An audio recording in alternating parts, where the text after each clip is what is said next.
ఈరోజు మెత్తని ఇడ్లీలు ఎలా చేసుకోవాలో తెలుసుకుందాం. ముందుగా ఒక గ్లాస్ మినపప్పు తీసుకోవాలి.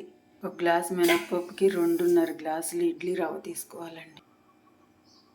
గ్లాసు మినపప్పు నానబెట్టి 2 గంటలు మెత్తగా మిక్సీ వేసుకోవాలి. మిక్సీ వేసుకున్న తర్వాత 2.5 గ్లాసులు ఇడ్లీ రవ్వ శుభ్రంగా కడిగి దాంట్లో కలుపుకోవాలి.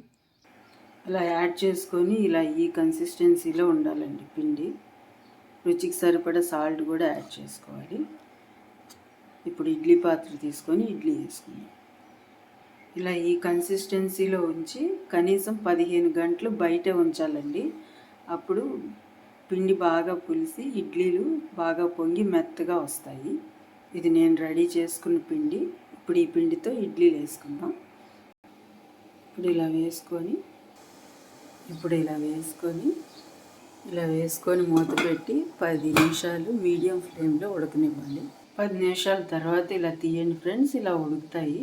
వెంటనే తీయొద్దు. ఒక 5 నిమిషాలు ఆగిన తర్వాత తీయండి.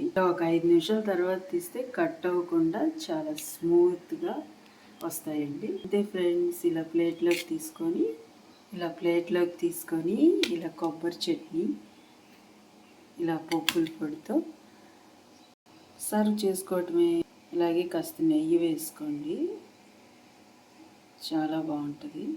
అంతే ఫ్రెండ్స్. నచ్చితే లైక్ చేయండి, షేర్ చేయండి, ఎలా ఉందో ట్రై చేసి కామెంట్ చేయండి.